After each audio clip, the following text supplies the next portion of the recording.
Assalamualaikum sahabat sejuta kisah, selamat datang penonton baru dan penonton setia.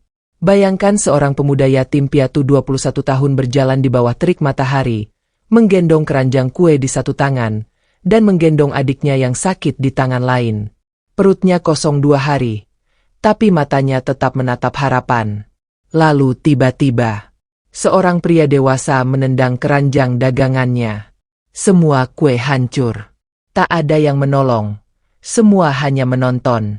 Dan di saat tubuhnya gemetar, ia hanya berbisik lirih pada adiknya. "Abang gak apa-apa dik, asal kamu bisa makan hari ini." Namun siapa sangka, dari jalanan yang kejam itu, nasib mereka berubah secepat petir menyambar. Apa yang sebenarnya terjadi? Namun sebelumnya, bagi yang beragama Islam saya sarankan untuk menuliskan sholawat Nabi Muhammad di kolom komentar, agar kelak sholawat ini menjadi saksi untuk mendapat syafaat di akhirat. Like dan subscribe ke channel ini sangat membantu menyebarkan dakwah Islam dan menjadi amal jariah. Pukul 2 dini hari. Kampung kecil di pinggiran kota masih gelap dan dingin. Lampu-lampu jalan padam, suara jangkrik bersahut, dan angin menerpa rumah-rumah reot berdinding papan. Di salah satu rumah paling reot di ujung gang sempit, seorang pemuda bernama Arka membuka mata. Usia Arka baru 21 tahun. Namun kerut di wajah dan cekung di pipinya membuatnya tampak jauh lebih tua. Bukan karena usia, tapi karena beban hidup. Dengan langkah pelan, ia bangkit dari tikar tipis di lantai. Di sudut ruangan, seorang gadis muda tidur meringkuk di balik selimut lusuh. Itu adiknya, Aira, gadis 18 tahun yang tubuhnya lemah dan sering jatuh sakit. Satu-satunya keluarga yang tersisa. Tanpa suara, Arka menuju dapur sempit. Ia mulai mencampur tepung, sedikit gula, dan minyak kelapa. Air sumur dituangkan perlahan. Ia aduk dengan tangan kanan, sementara tangan kiri sesekali memegang perut yang keroncongan. Arka tidak makan sejak kemarin sore. Uang yang ia dapatkan habis untuk membeli bubur dan susu kotak untuk Aira. Dirinya tidak penting. Ia menuang adonan kecetakan dan meletakkannya di atas wajan kecil yang hanya ditopang batu bata dan nyala api dari sumbu minyak. Di luar, suara angin masih menderu. Tapi yang lebih keras adalah suara isi perutnya sendiri. Setiap beberapa menit, Arka melirik ke kamar, memastikan Aira masih tertidur. Ia tahu, pagi ini Aira harus minum obat dan perutnya tidak boleh kosong. 1 jam berlalu. Kue pertama matang. Harumnya samar. Tapi bagi Arka, itu bau keberanian. Ia bungkus satu persatu dalam plastik bening. Ia hanya punya 20 biji kue pagi itu. Semua harus habis sebelum matahari naik tinggi. Setelah memastikan kue aman dalam keranjang, Arka ke kamar. Aira mulai menggeliat dalam tidurnya. Wajahnya pucat. Keringat dingin membasahi pelipisnya. Arka menunduk, mencium dahi adiknya, lalu berkata pelan, "Aira, tunggu ya. Abang pergi jualan dulu. Nanti abang pulang bawa bubur dan obat." Aira tidak menjawab, tapi matanya yang setengah terbuka seolah paham. Arka mengenakan jaket tipis, lalu mengangkat keranjang. Pintu rumah dibuka. Angin pagi langsung menusuk. Jalanan masih sepi. Tapi Arka tahu di ujung jalan utama, para pekerja mulai lalu lalang. Di sanalah ia akan berdiri, menawarkan dagangannya. Dengan satu senyum dan suara serak karena dingin. Langkahnya pelan. Sepatunya sobek. Nafasnya berat. Tapi semangatnya tetap menyala. Tak lama kemudian, ia sampai di trotoar dekat halte kecil. Beberapa orang menatapnya aneh. Ada yang melirik sinis. Ada yang cuek. Arka tetap tersenyum. "Pagi Bu, kuenya baru matang. 5.000 isi 3." 1-2 orang membeli. Tapi lebih banyak yang hanya melewati. Seorang pria paruh baya berhenti. Menatap keranjang kue. Lalu mendengus. 5.000? Mahal amat, bikin begini doang. Lalu pergi sambil tertawa. Arka hanya menunduk, tak menjawab. Pukul 6 lewat. Sinar matahari mulai mengintip dari balik gedung-gedung. Keringat mengalir di pelipis Arka. Dari 20 biji, baru laku 5. Perutnya perih. Tapi ia tetap berdiri. Dengan harapan, satu demi satu kue itu akan menghilang dari keranjang. Dan berubah menjadi senyum di wajah Aira. Tiba-tiba, dari seberang jalan, seorang pria bertubuh besar berjalan ke arahnya. Mata pria itu tajam. Jaket kulitnya sobek di bahu. Ia mendekat. Berdiri tepat di depan Arka. Bocah. Dagang di sini siapa yang suruh? Ini tempat gua. Kata pria itu dengan nada kasar. Arka mencoba menjelaskan. Saya cuma jualan sebentar om. Belum sempat selesai. Tangan pria itu menghantam keranjang. Semua kue berhamburan ke trotoar. Beberapa orang melihat. Tapi tak satu pun membantu. Semua hanya menonton. Arka diam. Ia jongkok. Mengumpulkan kue-kue yang kini kotor. Plastiknya robek. Debu menempel. Pria itu tertawa. Kapok lu ya. Sekali lagi gua lihat lu di sini. Gua injek-injek lu sekalian. Lalu pria itu pergi. Arka tak menangis. Tapi matanya berkaca-kaca. Bibirnya gemetar. Ia menatap satu persatu kue yang rusak. Lalu memungutnya. Dan memasukkan ke keranjang kosong. Keranjang yang tadi penuh harapan. Kini hanya berisi debu dan sisa upaya. Ia berjalan pulang. Di sepanjang jalan. Tak ada satupun kata keluar dari mulutnya. Hanya suara angin pagi. Dan degup jantung yang mulai melemah. Saat sampai di rumah, Aira masih terbaring. Tapi matanya terbuka. Melihat abangnya datang tanpa apa-apa. Arka hanya duduk. Meletakkan kepala di lututnya. Menahan air mata yang tak bisa dibendung. Aira memegang tangannya pelan. Suara lirih terdengar. Gak apa-apa bang. Besok coba lagi ya. Tangan kecil Aira menggenggam jemari Arka. Dan di saat itulah Arka tahu. Esok harus tetap ada. Malam itu Arka tidak langsung tidur.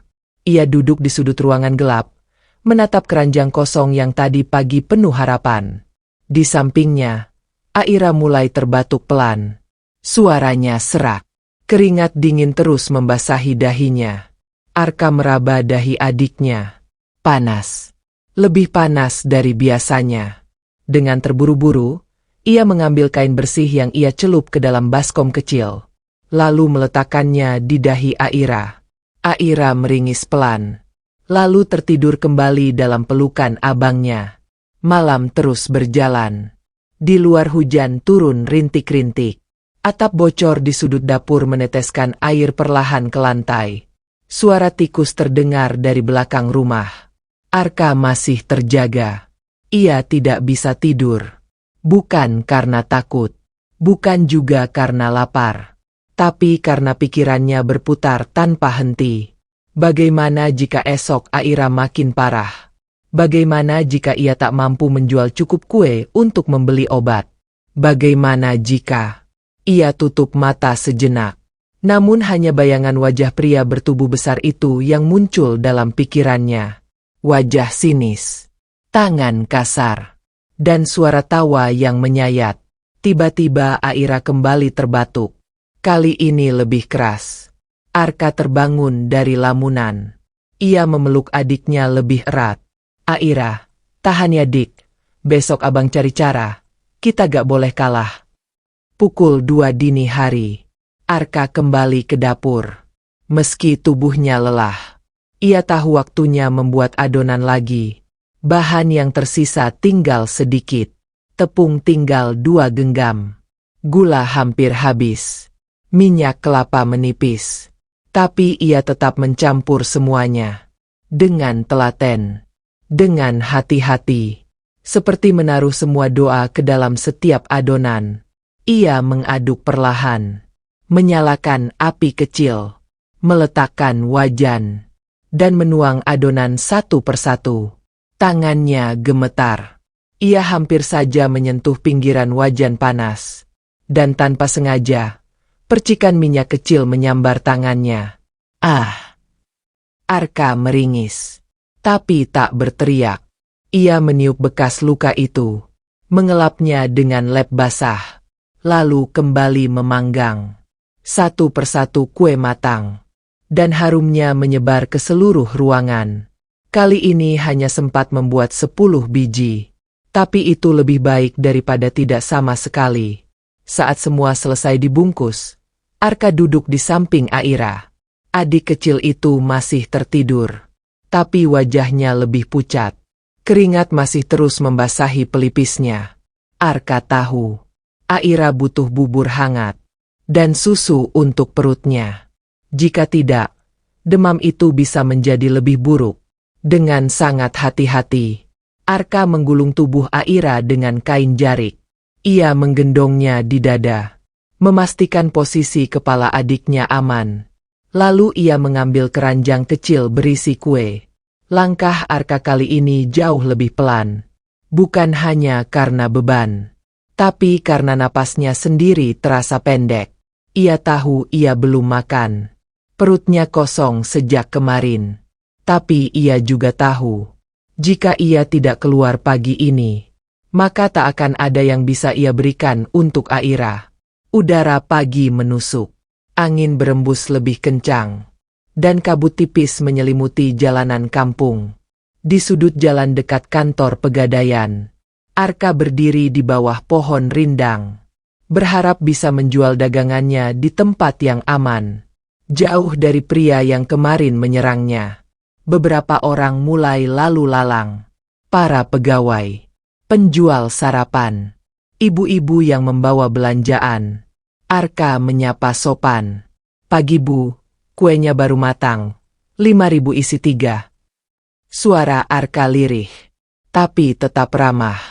Senyum masih mengembang di wajah lelahnya. Seorang ibu berhenti, melihat keranjang. Lalu menatap Aira yang terlelap dalam gendongan. Itu adikmu. Arka mengangguk. Iya bu, dia lagi demam. Tanpa banyak bicara, ibu itu membeli 2 bungkus dan memberi uang lebih. Sisanya buat kamu ya, Dek. Semangat. Arka tersenyum kecil. Makasih bu, semoga Allah membalas kebaikan ibu. Namun tak semua pembeli sebaik itu. Ada juga yang mencibir. Ada yang sengaja memutar arah agar tidak lewat di depan Arka. Bahkan ada yang mengumpat karena tangisan Aira yang mulai terdengar. Aira menangis lirih. Napasnya pendek. Seolah tubuh mungil itu mulai tak kuat menahan panas. Arka buru-buru menepuk-nepuk punggungnya. Tenang dik, abang di sini. Ia peluk lebih erat. Beberapa orang menoleh. 1-2 orang geleng-geleng kepala. Bocah ini lagi, ngerecokin aja tiap pagi. Arka mundur ke pinggir jalan. Duduk sebentar. Meletakkan keranjang di tanah. Dan membuka botol minum kecil untuk mengompres dahi adiknya. Mata Aira sayu. Ia tidak menangis keras. Tapi suaranya lirih dan melemah.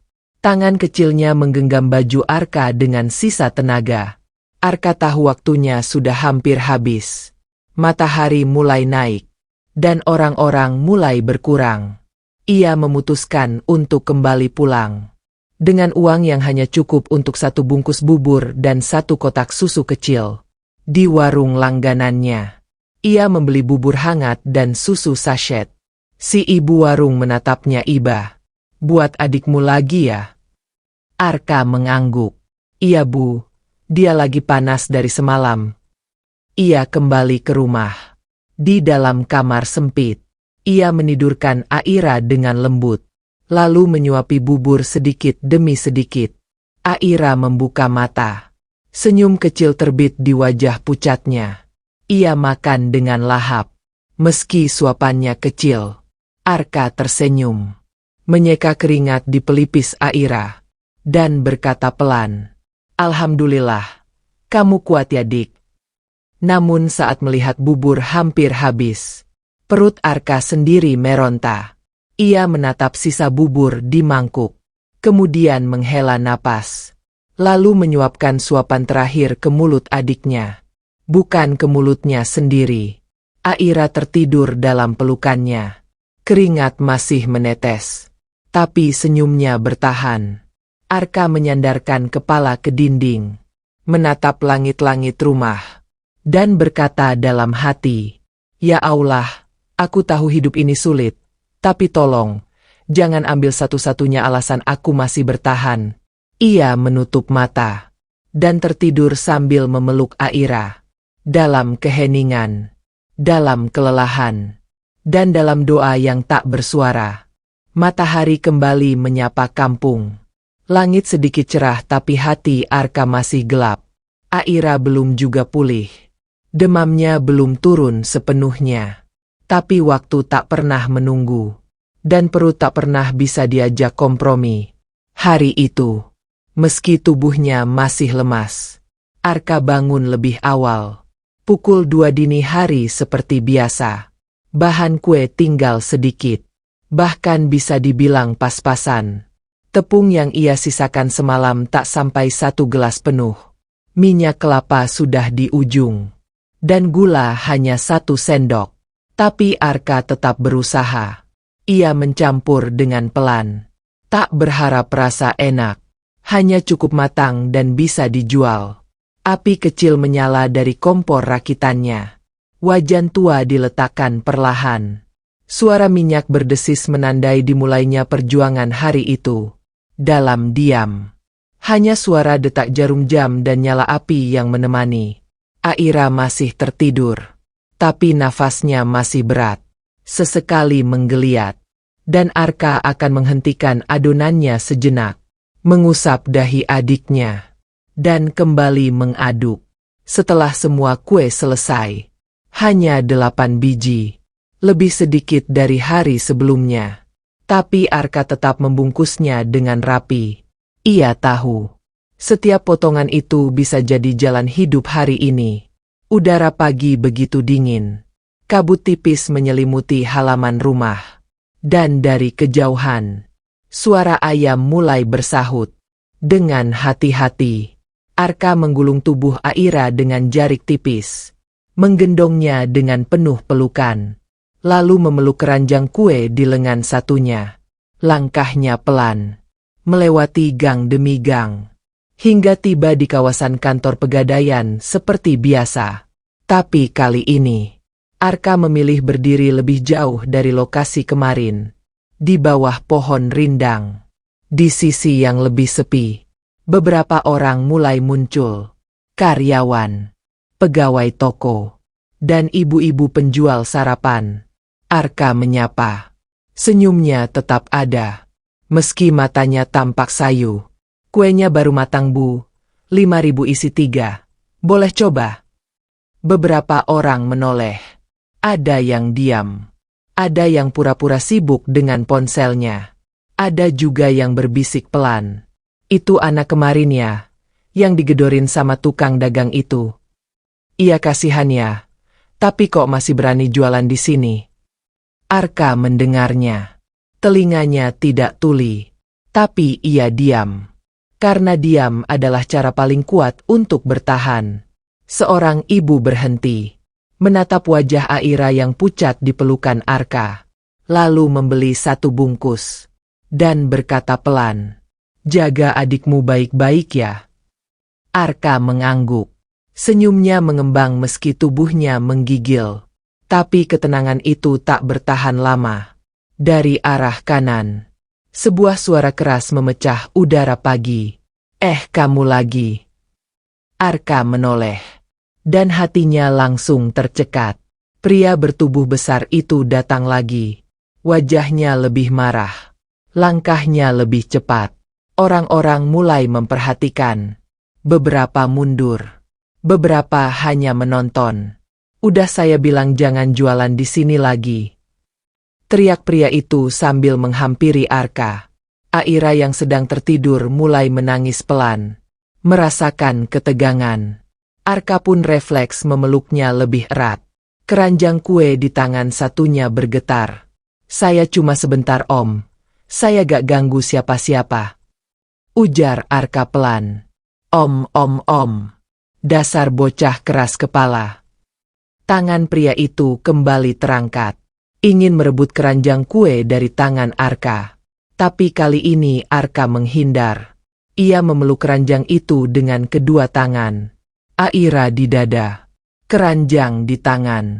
Semuanya dijaga sekuat tenaga. "Jangan Om. Jangan lagi. Tolong." Namun pria itu tidak peduli. Ia memaksa. Keranjang terlepas. Kue-kue kembali jatuh ke tanah. Sebagiannya terinjak. Aira menangis keras. Orang-orang mulai geram. Tapi belum ada yang bergerak. Hingga tiba-tiba, suara lantang terdengar dari arah belakang. "Lepaskan." Semua kepala menoleh. Seorang pria muda mengenakan jas hitam berdiri tegak. Langkahnya cepat. Matanya tajam. "Anak kecil ini jualan bukan nyolong. Kau pikir siapa kau bisa seenaknya menghancurkan dagangan orang?" Pria pelaku terkejut. Ia mencoba membela diri. "Ini tempat saya. Dia ganggu jualan saya." Pria berjas itu mendekat. "Kalau terganggu, selesaikan dengan baik. Bukan dengan mendorong dan menginjak-injak. Malu sama badan." Suara tepuk tangan kecil mulai terdengar. Beberapa orang bersorak pelan. Akhirnya, pria pelaku mundur. Wajahnya merah. Ia pergi sambil membentak. "Belum selesai urusan kita bocah."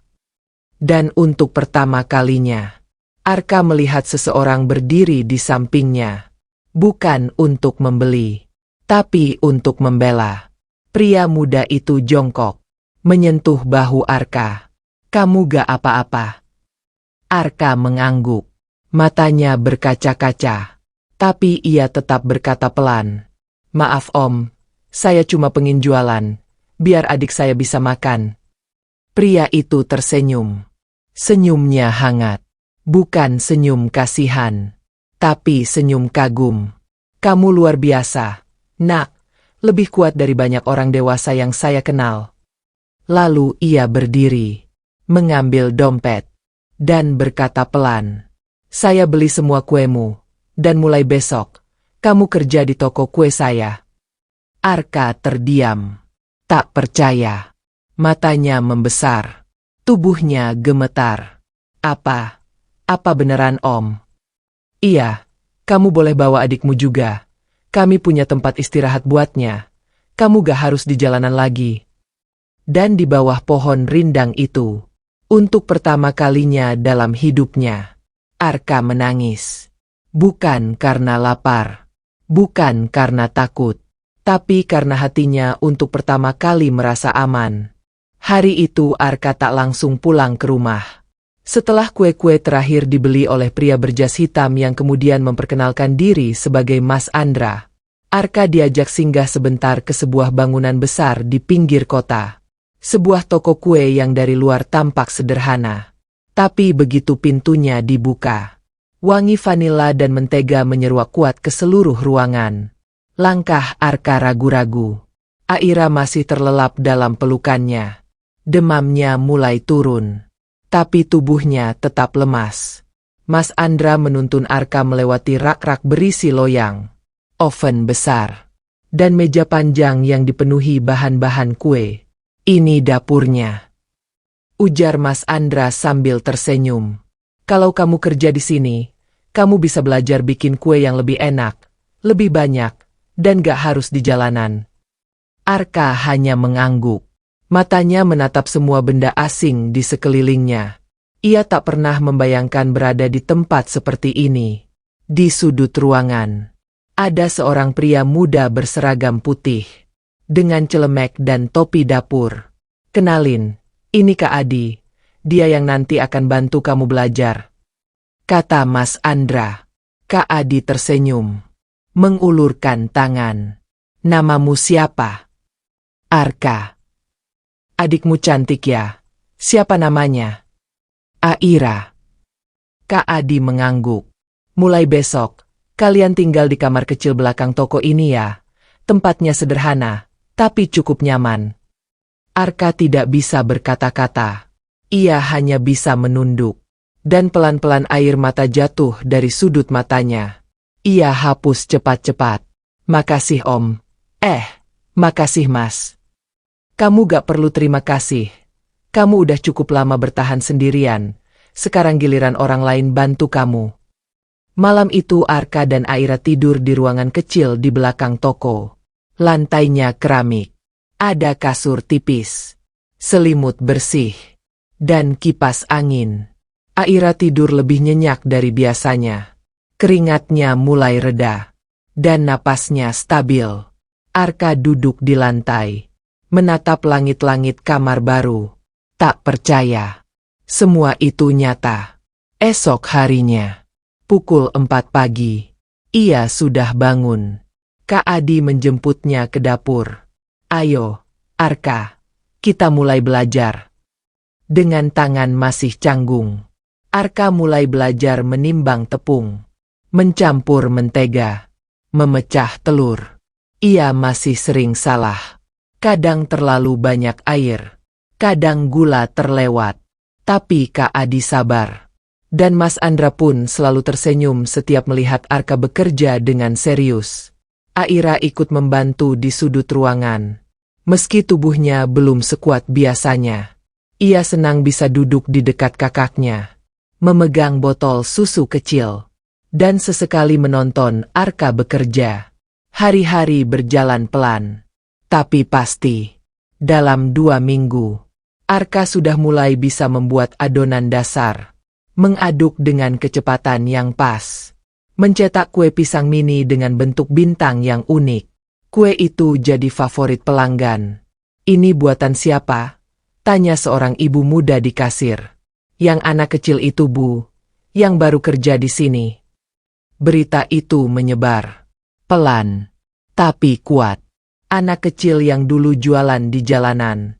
Kini bikin kue enak di toko besar. Beberapa pelanggan bahkan sengaja datang hanya untuk membeli kue bintang buatan Arka. Suatu pagi, Mas Andra memanggil semua karyawan ke ruang tengah. Aku punya pengumuman penting. Semua terdiam. Kak Adi melipat tangan di dada. Beberapa karyawan lain duduk di kursi panjang. Bulan depan kita akan ikut festival kue tahunan di kota. Dan tahun ini, aku ingin sesuatu yang berbeda. Mas Andra menoleh ke Arka, yang berdiri di belakang dapur sambil memegang loyang. Aku ingin Arka yang bikin resep utama kita. Semua menoleh. Mata-mata terbelalak. Arka sendiri kaget. Tangannya gemetar. Loyang nyaris terjatuh. Saya? Mas? Iya, kamu. Tapi saya bukan siapa-siapa. Saya belum sekolah. Saya takut salah. Mas Andra tersenyum. Gagal bukan aib. K.A. Menyerah sebelum mencoba itu yang menyakitkan. Kata-kata itu membuat Arka tertunduk. Tapi malam harinya ia tak bisa tidur. Ia menatap Aira yang sudah tidur. Lalu menyalakan lampu kecil. Dan mulai mencoret-coret kertas. Resep. Warna. Bentuk. Tekstur. Semuanya ia pikirkan. Ia ingin membuat kue yang bukan hanya enak, tapi punya makna. 5 hari kemudian, ia menunjukkan hasilnya ke Kak Adi. Sebuah kue berlapis 3. Warna merah muda, putih, dan coklat. Dengan bentuk hati kecil di tengahnya. Ini aku namain kue lapis cinta kakak adik. Kak Adi tersenyum lebar. Mas Andra pun menepuk bahu Arka. Kamu bukan cuma bikin kue, kamu kasih cerita di dalamnya. Hari festival tiba. Toko Mas Andra buka stand besar. Dihiasi foto-foto pembuatan kue, warna pastel, dan meja panjang. Arka duduk di belakang, menunduk. Tak ingin disorot, tak ingin difoto. Tapi tanpa ia tahu, seorang juri datang, mencicipi kue lapis buatannya. Siapa yang bikin ini? Semua menunjuk ke Arka, yang langsung pucat dan menunduk. Itu saya, Pak. Sang juri menatapnya dalam. Kamu luar biasa. Rasa kuemu sederhana, tapi penuh emosi. Belum pernah saya coba yang sejujur ini. Dan di atas panggung, nama Arka diumumkan sebagai pemenang kue paling inspiratif. Seluruh penonton berdiri, bertepuk tangan. Kamera menyorot wajah Arka.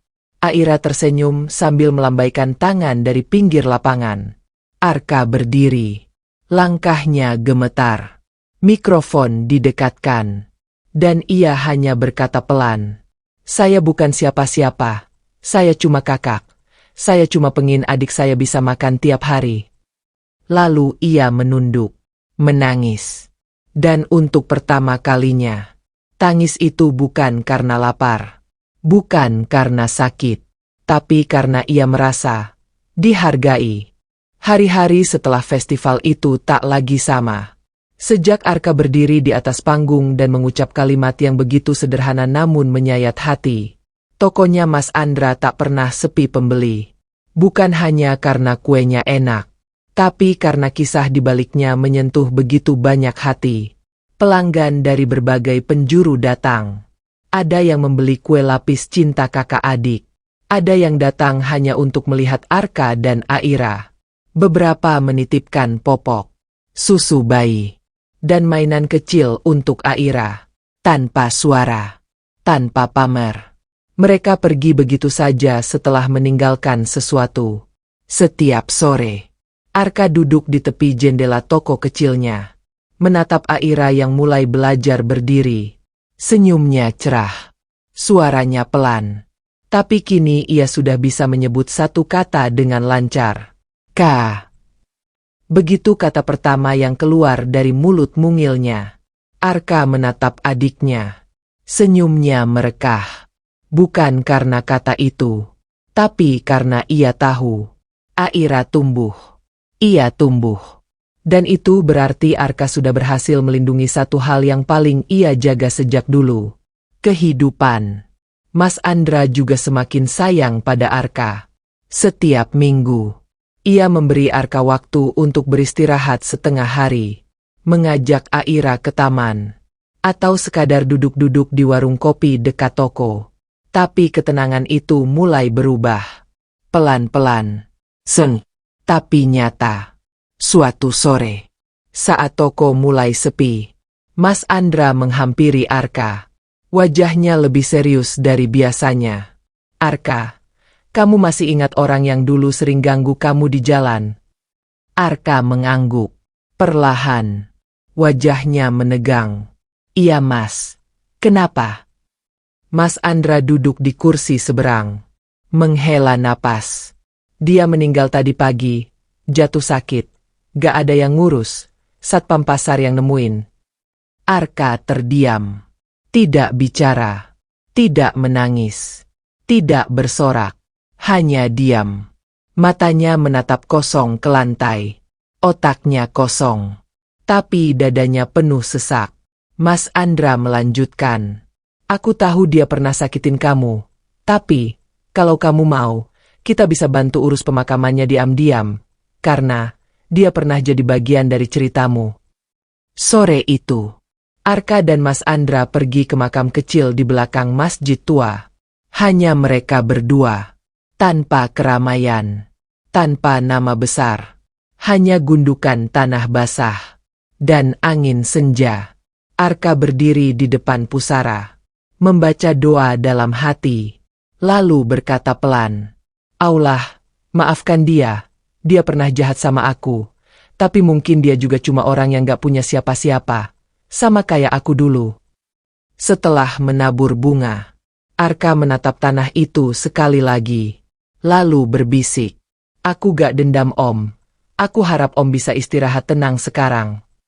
Mereka kembali ke toko. Malam mulai turun. Aira sudah tertidur di pangkuan Mbak Sari. Salah satu pegawai toko yang sering membantu menjaga. Arka duduk di lantai dapur. Menatap dinding. Terdiam. Mas Andra menyusul. Duduk di sampingnya. Gak apa-apa kalau kamu masih trauma. Aku ngerti. Arka mengangguk, tapi tak menjawab. Esoknya, semua berjalan seperti biasa. Arka bangun pagi, membantu menyiapkan adonan, menyusun bahan, mengecek stok, mencetak kue bintang pesanan pelanggan tetap. Aira sudah mulai ikut bermain di depan toko, menggenggam botol susunya, berjalan pelan di lantai keramik. Setiap kali pelanggan datang, Aira akan melambaikan tangan. Dan semua akan tersenyum melihatnya. Semua seperti mimpi. Mimpi yang dulu tak berani diimpikan, tapi kini jadi kenyataan. Hingga suatu sore, saat toko sudah tutup, Arka memutuskan pulang ke rumah lamanya. Sekadar ingin mengambil beberapa barang yang tertinggal. Ia menyusuri gang kecil menuju rumah reot di ujung kampung. Atapnya nyaris roboh. Pintu kayunya retak. Lantainya masih tanah. Ia masuk pelan. Mengambil baju lama, selimut, dan sebuah foto usang orang tuanya yang tergantung di dinding. Ia tersenyum kecil, lalu hendak pergi. Namun tiba-tiba, pintu belakang terbuka. Suara kayu berderit membuat Arka tertegun. Ia menoleh cepat. Di sana, berdiri seseorang yang seharusnya sudah tak ada. Pria bertubuh kekar, berjaket gelap, dengan tatapan tajam. Lama gak ketemu, bocah. Suara itu masih sama, dingin, dan sinis. Arka mundur pelan. Aira yang ia gendong langsung merapat ke dada. Om mau apa? Pria itu tersenyum tipis, tapi senyumnya bukan tawa, melainkan ancaman. Mau ngingetin kamu, jangan besar kepala cuma karena kerja di toko kue. Kamu pikir udah menang dari saya? Arka tak menjawab, hanya menunduk. Saya bisa bikin kamu diusir dari situ, bisa bikin semua orang percaya kamu nyuri resep, nyuri uang, atau nyusahin si Andra. Suara pria itu makin mendekat, napasnya kasar, mata penuh dendam. Kenapa Om ganggu saya terus? Suara Arka bergetar. Aira mulai menggeliat, merasakan ketegangan. Karena kamu bikin saya malu, kamu bikin saya kelihatan hina. Gara-gara kamu, saya diomelin banyak orang. Kamu pikir itu enak? Arka mundur lagi, menatap dengan mata takut tapi tegas. Saya gak minta menang Om, saya cuma pengen adik saya bisa hidup. Kalau Om mau hancurin saya lagi, silakan. Tapi tolong jangan ganggu adik saya. Kata-kata itu menghentikan pria itu sejenak. Tapi hanya sebentar. Ia melangkah lebih dekat. Namun sebelum sempat menyentuh Arka, suara keras terdengar dari depan rumah. Hei! Semua menoleh. Mas Andra berdiri di ambang pintu. Wajahnya marah. Matanya menatap tajam. Saya udah lama curiga. Ternyata benar. Kamu masih ngincar Arka. Pria itu mundur. Ini bukan urusanmu. Saya tahu siapa kamu. Saya udah tanya ke warga sekitar. Kamu ini tukang ribut dari dulu. Kalau kamu sekali lagi berani sentuh Arka, saya gak segan buat lapor polisi. Pria itu mendengus. Tapi langkahnya mundur. Wajahnya merah. Tangannya mengepal. Sebelum pergi, ia menatap Arka tajam. Belum selesai urusan kita, bocah. Lalu menghilang ke lorong gelap. Setelah semua reda, Mas Andra memeriksa Arka dan Aira. Kamu gak apa-apa? Arka mengangguk, tapi matanya berkaca-kaca. Om, saya takut. Mas Andra menepuk bahunya. Tenang, sekarang kamu gak sendiri lagi. Dia gak akan bisa ganggu kamu lagi. Saya janji. Malam itu, Arka menangis. Bukan karena kalah, tapi karena akhirnya ada orang dewasa yang berdiri membelanya. Dan dunia yang dulu terasa dingin, untuk pertama kalinya, terasa punya tempat. Sejak malam di rumah lamanya yang penuh bayang-bayang itu, Arka tak pernah lagi melihat pria berjaket gelap yang dulu menindasnya.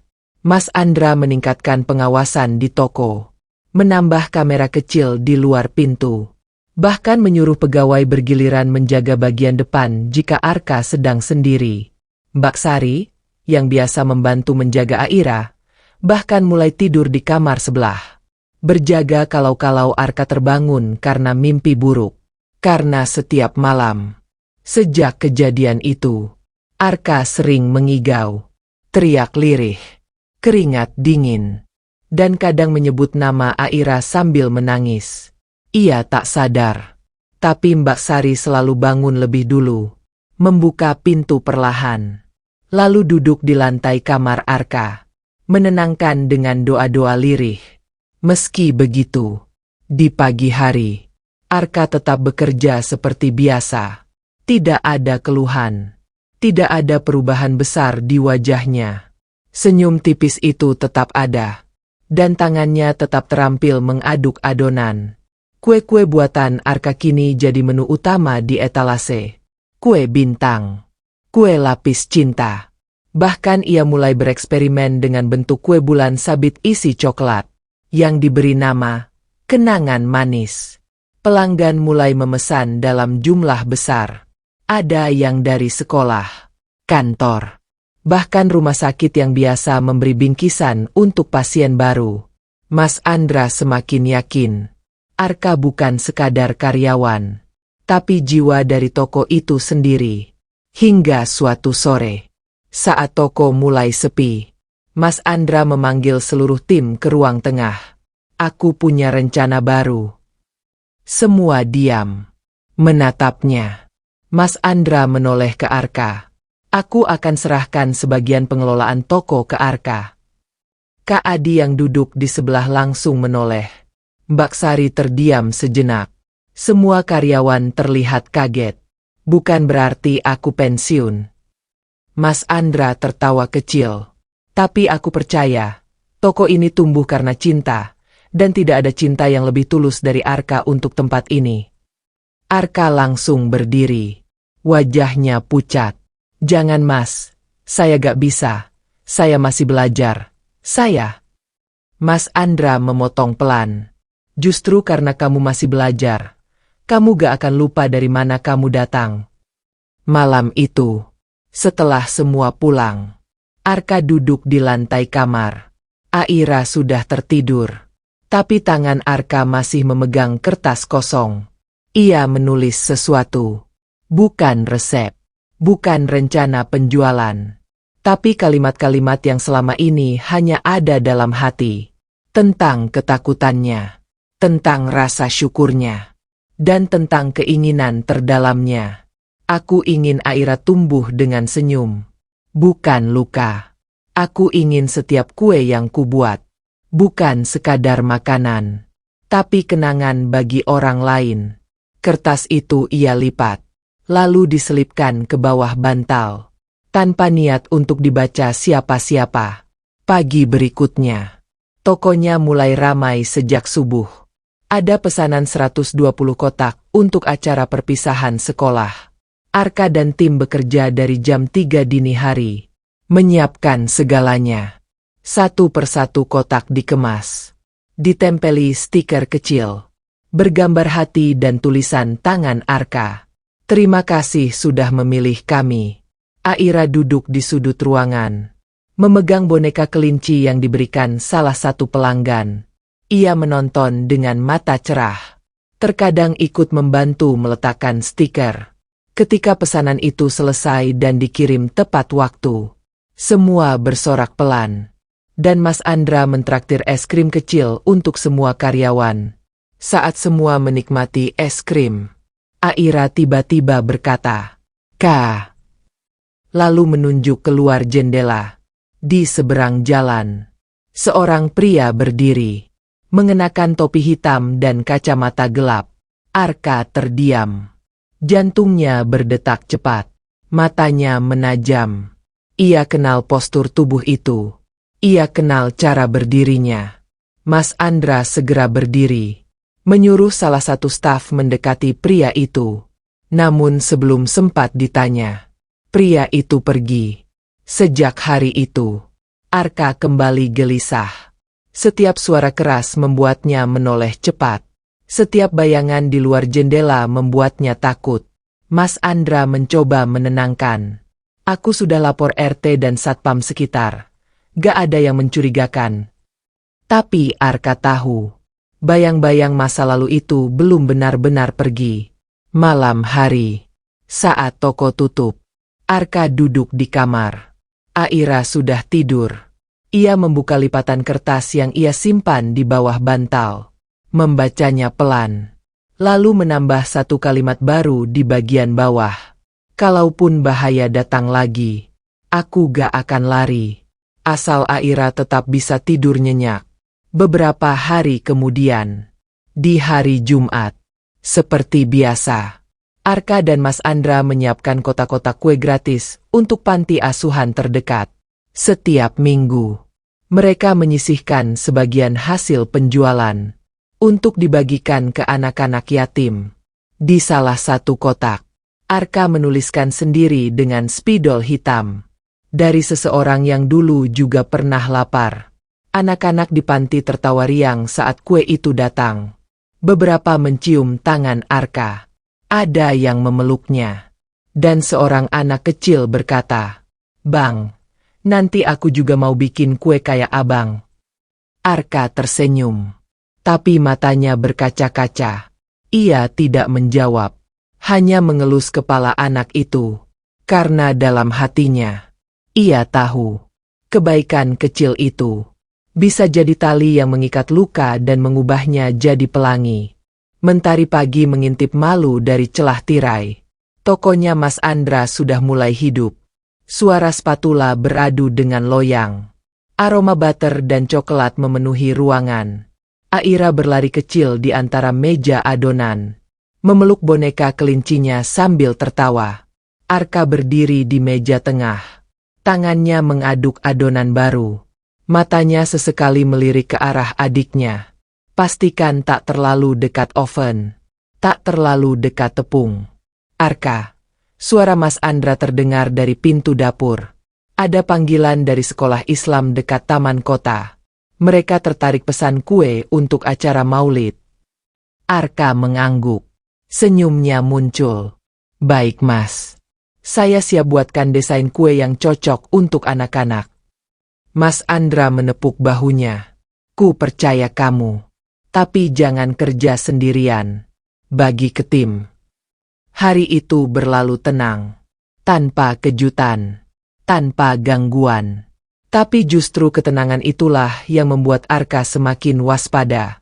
Sebab ia tahu, mata yang mengawasinya dari kejauhan belum benar-benar menghilang. 3 hari kemudian, pesanan dari sekolah Islam itu datang. 120 paket. Berisi kue karakter bentuk hewan lucu dan kue mini isi kurma. Semua tim bergerak cepat. Kak Adi membuat sketsa desain. Arka bertugas mengeksekusi dan membagi tim kecil. Aira ikut membantu menempel stiker. Meski tangannya kecil dan kadang miring, tapi ia senang.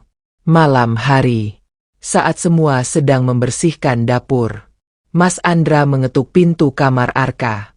"Boleh bicara sebentar?" Arka mengangguk. Aira sudah tidur. Udara malam lembab. Angin dari kipas menyapu lembut. Mas Andra duduk di lantai, membuka ponsel, menunjukkan foto. "Lihat ini." Di layar, tampak seseorang dengan jaket gelap, berdiri di seberang jalan toko. Kamera keamanan merekam geraknya selama 5 menit. Ia hanya diam, menatap toko, lalu pergi. Arka menahan napas. Itu sosok yang sama. Tatapan itu. Postur tubuh itu. "Dia masih mengawasimu," bisik Mas Andra. "Aku sudah minta satpam siaga. Tapi kamu juga harus waspada. Kalau kamu lihat dia lagi, jangan keluar sendirian." Arka mengangguk pelan. Tapi di dadanya ada rasa yang sulit dijelaskan. Takut, marah, dan cemas. Esok harinya, tokonya tetap buka seperti biasa. Semua terlihat normal. Pelanggan datang. Kue bintang laris. Aira tertawa. Namun di benak Arka, satu bayangan terus berdiri. Di seberang jalan. Di balik kaca. Atau di antara kerumunan orang. Sore itu, saat toko akan tutup, Arka memutuskan pergi ke rumah lama lagi. Ada lemari kayu kecil yang belum sempat dibawa. Ia tak bilang pada siapa-siapa. Hanya menulis catatan kecil untuk Mbak Sari. Ke rumah lama sebentar. Aira kutitip. Jangan bilang siapa-siapa dulu. Hanya ambil barang. Udara senja lembab. Awan menggantung. Rumah tua itu masih berdiri. Pintu kayu sudah hampir lepas dari engsel. Atapnya bocor. Dindingnya lapuk. Arka masuk perlahan. Dalam diam. Tanpa suara.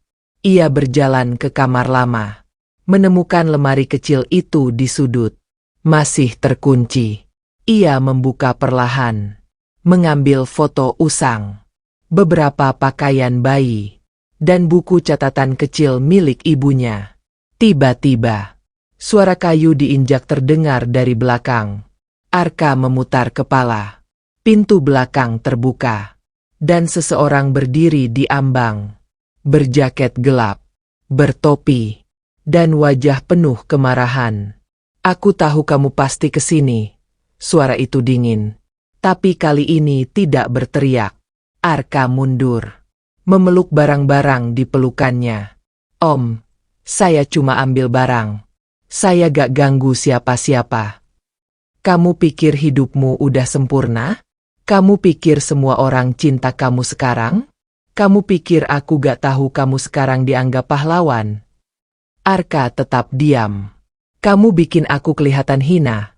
Kamu bikin semua orang berpihak ke kamu. Dan aku dilupakan. Tangannya mengepal. Matanya memerah. Langkahnya mendekat. Om, saya gak pernah minta orang benci Om. Saya cuma pengin jaga adik saya. Bohong. Bentaknya. Kamu anak munafik. Semua ini permainan kamu. Dan aku akan hancurkan semuanya. Toko itu. Reputasimu. Hidupmu. Langkahnya makin dekat. Tangannya meraih sesuatu dari saku. Arca gemetar. Ia mundur ke tembok. Napasnya sesak. Tapi tiba-tiba, dari balik pintu depan, suara langkah cepat terdengar. Mas Andra muncul.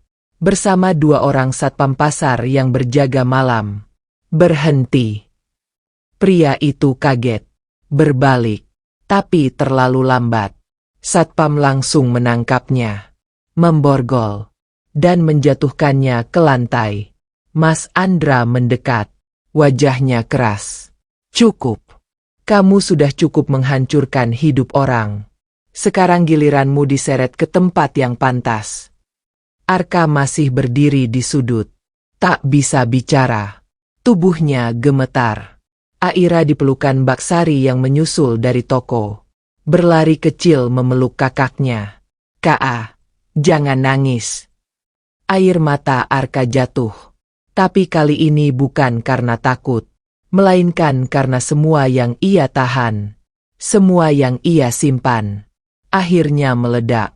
Pria itu dibawa pergi. Mas Andra memeluk Arka. Kamu aman sekarang. Malam itu, toko tidak buka. Semua karyawan berkumpul di ruang tengah. Mendengarkan penjelasan Mas Andra. Dan memeluk Arka satu persatu. Aira tidur di pelukan Mbak Sari. Dan Arka duduk di lantai. Menatap langit-langit. Berusaha bernapas pelan. Ia tahu, ini belum akhir. Tapi setidaknya malam itu, akhirnya ia bisa tidur tanpa takut pintu diketuk. Pagi itu, toko kue kecil di pinggir jalan kembali berdenyut. Udara masih basah oleh hujan malam. Tapi senyum para karyawan tak pernah surut. Seolah badai yang sempat menggetarkan dinding hati kini sudah reda. Arka bangun lebih awal dari biasanya. Bukan karena gelisah. melainkan karena tubuhnya sendiri sudah terbiasa terjaga sebelum fajar. Di sampingnya, Aira masih tertidur. Wajahnya tenang, napasnya pelan. Dalam diam, Arka berdiri, mengenakan celemek putih yang mulai pudar warnanya.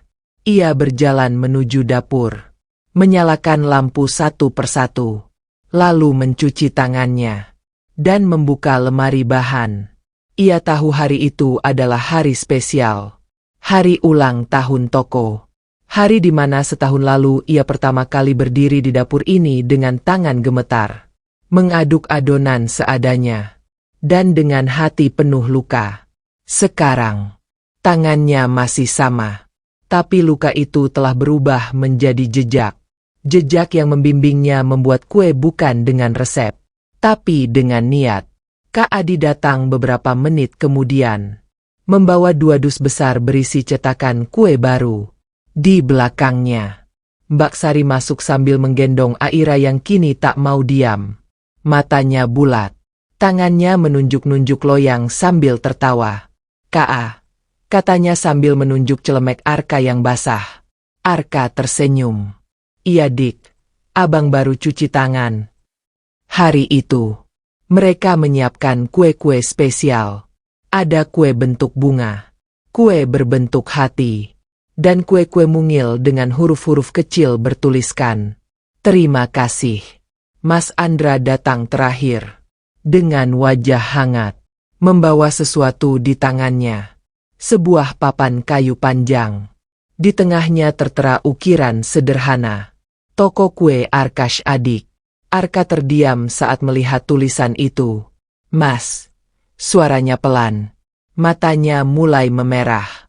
Mas Andra tersenyum. "Aku sudah pikirkan ini lama.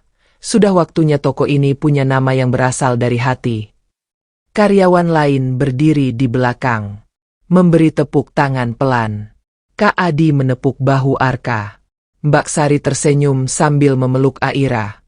Tanpa kata, Arka mendekat ke papan itu, menyentuh ukirannya, lalu menatap wajah-wajah yang kini menjadi keluarganya, dan berbisik pelan, "Aku cuma tukang aduk kue, Mas." Mas Andra tertawa. "Dan dari adukan itu kamu bangun rumah." Hari peresmian berjalan sederhana, tapi penuh makna. Pelanggan datang silih berganti. Anak-anak panti asuhan datang lebih awal.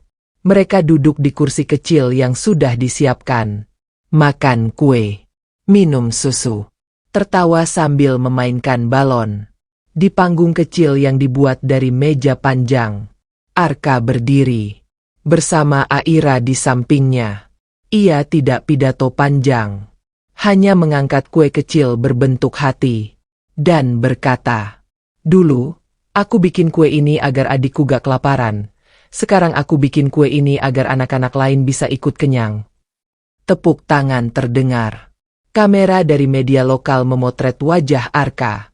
Tapi ia tak peduli, karena yang ia lihat hanya senyum Aira, dan mata-mata kecil yang penuh rasa kagum. Malamnya, setelah semua selesai, Arka duduk di depan toko. Aira tertidur di pangkuannya. Mas Andra duduk di samping, membawa 2 cangkir teh hangat. "Kau tahu Arka?" Suara Mas Andra lirih. "Semua orang punya luka, tapi tak semua orang mengubahnya jadi cahaya." Arka menatap langit. Di atas sana, bintang berserakan, dan angin malam menyapu wajahnya. "Aku dulu benci malam, Mas." "Kenapa?" "Karena malam terlalu sunyi, dan di sunyi itu aku selalu dengar suara perutku yang lapar, suara Aira yang demam, dan suara hatiku sendiri yang menjerit." Mas Andra mengangguk pelan. "Sekarang." Arka tersenyum. "Sekarang malam tetap sunyi, tapi sunyi itu jadi tempat paling damai buatku bersyukur." Di dalam toko, kue-kue masih tersisa, tapi mereka tak khawatir, karena besok pagi, anak-anak jalanan akan datang.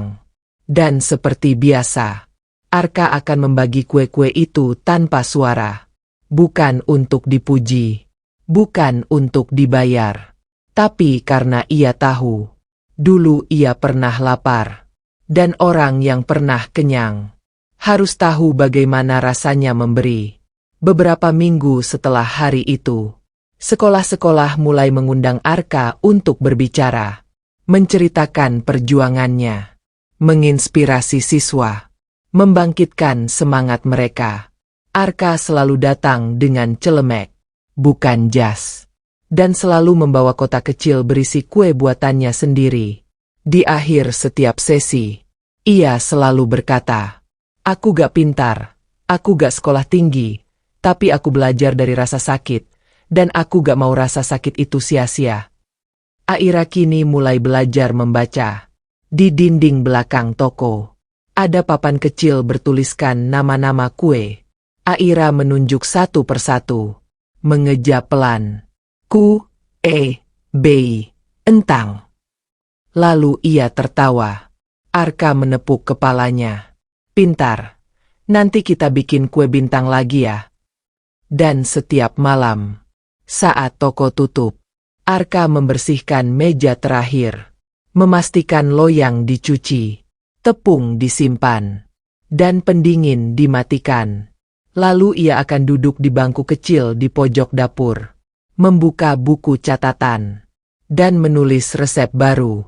Bukan dengan gram, bukan dengan liter, tapi dengan emosi. 1 rasa takut, 3 sendok harapan, 2 tetes sabar, dan sejumput cinta tanpa syarat. Itulah bahan dasar dari kue-kue buatannya.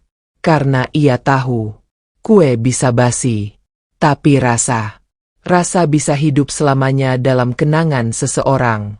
Dan itulah yang selalu ingin ia tinggalkan. Jejak, bukan jejak kaki, tapi jejak kasih. Di bawah langit malam, dengan lampu toko yang mulai redup, dan suara nafas Aira yang tertidur dalam dekapan, Arka tersenyum dan berbisik lirih. Terima kasih ya Allah, udah izinkan aku bertahan sejauh ini. Musim hujan datang lebih awal tahun itu. Hujan turun hampir setiap sore, membasahi atap toko, mengguyur jalanan sempit di depan, dan mengalir pelan di selokan kecil yang memisahkan toko dengan rumah warga. Tapi di dalam toko, hangat tetap terasa, bukan dari mesin pemanas, melainkan dari tawa anak-anak yang datang setiap Jumat, yang menanti kue gratis dari toko kue Arkash Adik. Setiap Jumat sore, panti asuhan dari berbagai penjuru kota datang bergiliran, dan Arka selalu menyambut mereka dengan senyum. Aira berdiri di samping meja, membagikan kue satu persatu, dengan tangan mungilnya yang kini sudah lebih lincah. Ini buat kakak ya. Yang ini ada coklatnya. Jangan rebutannya. Kata-kata sederhana itu bernilai lebih dari sekadar suguhan manis. Itu adalah bentuk kasih yang dulu hanya bisa ia berikan lewat pelukan. Kini ia beri lewat rasa. Suatu hari, seorang wartawan dari media nasional datang ke toko, menemui Mas Andra, lalu duduk bersama Arka di meja kayu dekat jendela. Kamera tak besar, hanya satu perekam suara, dan sebuah buku catatan. Kami dengar kisahmu menyebar kemana-mana, kata wartawan itu. Arka mengangguk pelan. Saya tidak pernah berniat menyebarkannya, Mas. Saya cuma jualan kue. Wartawan tersenyum. Tapi kadang kisah seperti ini menyebar sendiri, karena dunia sedang haus akan cerita yang jujur. Wawancara berjalan sederhana. Tidak ada panggung. Tidak ada akting. Arka hanya menceritakan ulang tentang pagi-pagi gelap yang harus ia lewati. Tentang adonan yang dibuat dengan tepung seadanya, tentang kaki yang gemetar karena lapar, dan tentang tangan-tangan yang menolak dagangannya. Aira duduk di pangkuannya, menggenggam telunjuk Arka tanpa suara. Wartawan itu menulis semuanya. Lalu sebelum pergi, ia berkata, "Apa yang paling ingin kamu sampaikan ke dunia?" Arka menatap jendela. Di luar hujan rintik-rintik. Lalu ia menjawab, "Kalau kamu punya seseorang yang kamu cintai, maka dunia seberat apapun gak akan bikin kamu jatuh." 2 minggu setelah wawancara itu, berita tentang kue dari cinta seorang kakak menghiasi halaman depan majalah nasional. Foto Arka dan Aira dipajang dengan latar dapur. Tidak diedit, tidak ditambah efek, hanya apa adanya. Dan sejak hari itu, toko mereka tidak pernah benar-benar sepi. Pesanan datang dari luar kota, bahkan dari luar pulau. Ada yang ingin rasa kuenya, tapi lebih banyak yang ingin mendukung kisahnya. Mas Andra mulai sibuk mengatur jadwal. Kak Adi menambah staf baru. Dan Arka diminta melatih karyawan baru untuk membuat kue bintang cinta. Namun di tengah semua itu, Arka tetap bangun jam 4 pagi. Tetap menyapu dapur. Tetap membersihkan meja sendiri. Dan tetap menyuapi Aira setiap pagi sebelum mulai bekerja. Aira kini sudah masuk TK. Setiap hari memakai seragam merah putih kecil. Dan setiap kali berangkat, ia selalu membawa 2 potong kue di kotak makan kecilnya. "Buat Bu Guru," katanya suatu hari. Dan saat Arka menoleh, Aira tersenyum lebar. "Biar Bu Guru tahu, kakakku bikin kue paling enak." Di hari ulang tahun Aira, untuk pertama kalinya, Arka membuat kue ulang tahun besar. Bukan untuk dijual, tapi untuk dibagikan kepada teman-teman Aira di sekolah. Kue itu berbentuk pelangi, dengan lapisan warna yang lembut, dan di atasnya terdapat tulisan kecil dari coklat cair. "Selamat ulang tahun, Aira. Dari kakak yang sayang kamu." Aira memeluk kakaknya lama, dan saat lilin dinyalakan, semua anak-anak bernyanyi. Tapi Arka hanya berdiri di belakang, menatap dari jauh, dengan mata berkaca-kaca. Di malam harinya, Aira duduk di pangkuan Arka, mengelus pipinya. "Kak, iya. Kalau aku besar nanti, aku mau bantu kakak bikin kue." Arka mengangguk. "Boleh, kita bikin bareng ya." Aira mengangguk semangat, lalu tertidur. Tapi malam itu, Arka tidak langsung tidur. Ia duduk di lantai, membuka buku catatannya, dan menulis sesuatu di halaman terakhir. "Kalau hari ini aku bisa membuat orang lain tersenyum, maka semua tangis kemarin tidak sia-sia." Beberapa hari kemudian, pemerintah kota mengundang Arka dalam acara penghargaan tahunan. Ia diberi gelar Pemuda Inspiratif Tingkat Kota. Di atas panggung, di antara pejabat dan tokoh masyarakat, Arka berdiri dengan baju putih sederhana. Aira duduk di bangku depan, mengayunkan kakinya, tersenyum bangga. Saat mikrofon didekatkan, Arka bicara pelan. "Saya gak pernah bercita-cita dapat penghargaan. Saya cuma pengen adik saya makan." Semua terdiam, dan tepuk tangan menggema setelahnya. Seorang ibu tua menghampiri setelah acara, memeluk Arka, dan berkata, "Dulu anak saya pernah buang kuemu. Saya lihat, saya malu. Sekarang saya ingin minta maaf, dan bilang, kamu anak luar biasa." Arka hanya tersenyum. "Terima kasih Bu, saya juga pernah buang sisa harapan saya di trotoar. Tapi Allah masih beri saya kesempatan."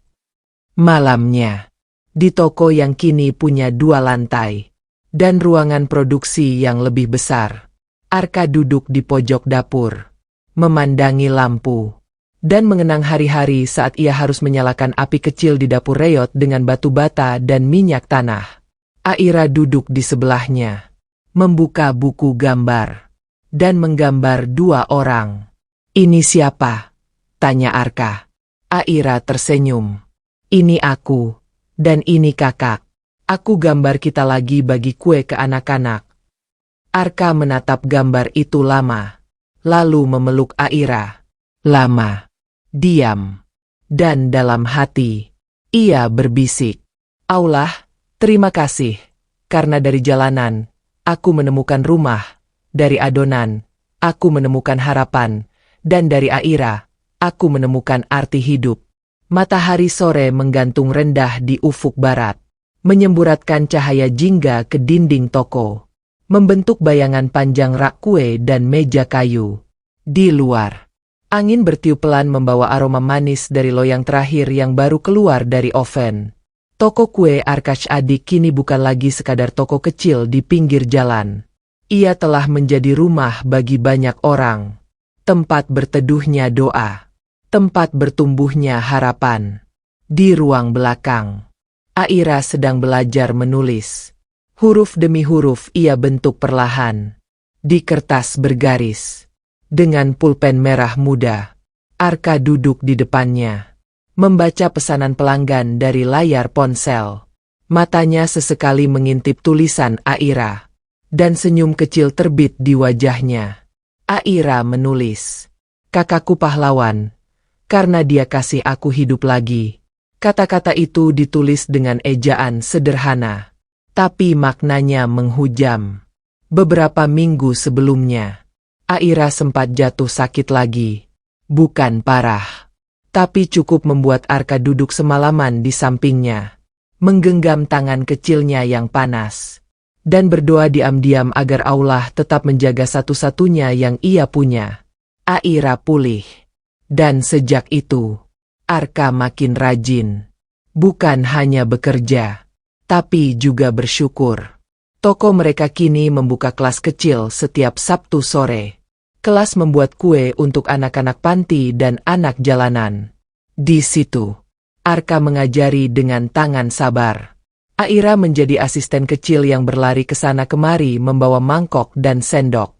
Mereka tertawa, bermain tepung. Sesekali ada yang menangis karena adonannya gagal. Tapi Arka akan datang, menepuk pundaknya, dan berkata, "Dari kegagalan itu nanti kamu bisa bikin rasa yang lebih kuat." Di antara kue dan cerita, mereka tumbuh. Sampai suatu hari, seorang pria tua datang ke toko. Ia mengenakan baju batik lusuh, berjalan dengan tongkat, dan membawa sebuah tas kulit tua. Arka menyambutnya, memberi kursi, dan menyuguhkan teh hangat. Pria itu membuka tasnya, dan mengeluarkan sebuah amplop. "Ini dari keluarga yang dulu pernah bantu ayahmu, sebelum beliau meninggal." Arka terdiam. "Ayahmu pernah simpan tanah kecil di desa. Dia titipkan ke sahabatnya, dan kami baru bisa temukan kamu setelah lihat berita di majalah." Amplop itu berisi surat warisan dan sebuah kunci kecil. Di dalam surat, tertulis dengan tangan lama, "Kepada anakku, Arka, jika kau baca surat ini, berarti Allah telah jagamu hingga sejauh ini. Aku titipkan tanah kecil di kampung halaman, bukan untuk kau jual, tapi untuk kau tanami, dengan cinta, dengan usaha, dengan doa, seperti yang pernah kulakukan saat kau kecil." Arka menggenggam kunci itu lama, lalu menatap pria tua itu. "Ayah saya pernah tinggal di mana, Pak?" "Di dusun kecil di lereng gunung. Di sana semua orang kenal beliau sebagai orang baik. Tapi setelah ibumu meninggal, beliau pindah ke kota." Setelah pria itu pergi, Arka duduk lama di dapur, memegang surat itu, dan mengingat kembali wajah ayah dan ibunya. Wajah yang samar, tapi hatinya masih mengenali. Malam itu, ia duduk di samping ranjang, menatap Aira yang sudah tertidur, lalu berbisik, "Dik, mungkin kita akan pulang, bukan ke rumah yang dulu, tapi ke akar yang membuat kita tumbuh." Beberapa bulan kemudian, setelah urusan administrasi selesai, Arka dan Aira pergi ke desa itu. Mereka naik bus kecil, melewati jalanan menanjak, hutan-hutan pinus, dan ladang-ladang jagung. Di ujung jalan tanah, mereka melihat pondok kecil yang sudah lama tak ditinggali. Atapnya bocor, Dindingnya lembab, tapi di halaman depan terdapat pohon mangga besar yang rindang. Arka membuka pintu, dan suara derit kayu menyambutnya. Di dalamnya masih ada kursi reot, meja bambu, dan beberapa foto hitam putih tergantung di dinding. Aira berlari kecil ke halaman, tertawa melihat ayam-ayam liar berlarian. Arka berdiri di ambang pintu, menutup matanya, merasakan angin, dan membiarkan hatinya berbicara. Inilah rumah yang sebenarnya. Mereka tinggal di sana seminggu, membersihkan rumah, memperbaiki atap, menyapu halaman, dan menanam benih pertama di kebun kecil di samping rumah. Arka tak berniat meninggalkan toko di kota, tapi ia ingin punya tempat kembali, tempat untuk tenang, untuk berdoa, untuk menua. Aira menanam bunga di depan rumah, memberi nama pada setiap potnya, dan setiap sore mereka duduk di tangga depan, meminum teh jahe, sambil memandangi langit senja. Suatu sore, Aira berkata, "Kak, kalau aku sudah besar, aku pengen bangun rumah di sini, biar kakak bisa istirahat." Arka mengangguk, memeluk Aira, dan berkata, "Asalkan kamu bahagia, Dik, dimanapun kita tinggal, itu rumah." Mereka kembali ke kota beberapa hari kemudian. Toko tetap berjalan, karyawan tetap bekerja, pelanggan tetap datang. Tapi hati Arka kini lebih tenang, karena ia tahu, di suatu tempat, ia punya tanah, punya akar, dan punya rumah. Suatu malam, ia duduk di depan toko, melihat lampu-lampu jalan, dan mendengar suara langkah Aira yang baru selesai belajar. Aira duduk di pangkuannya, membawa secarik kertas. "Aku bikin puisi, Kak." Arka tersenyum. "Boleh dibaca?" Aira membaca pelan. "Kakakku bukan orang kaya, tapi dia kasih aku segalanya. Bukan uang, tapi rasa aman. Bukan emas, tapi pelukan." Arka memeluk Aira erat, lama, dan di hatinya, ia tahu, segala luka, segala lelah, segala dingin, telah berubah menjadi hangat. Dan di bawah langit malam, dengan cahaya redup toko, dan angin yang meniup pelan tirai jendela, Arka menutup matanya, dan berbisik pada dirinya sendiri, "Terima kasih ya Allah, karena dari duka, Engkau beri cinta, dari air mata, Engkau tumbuhkan makna."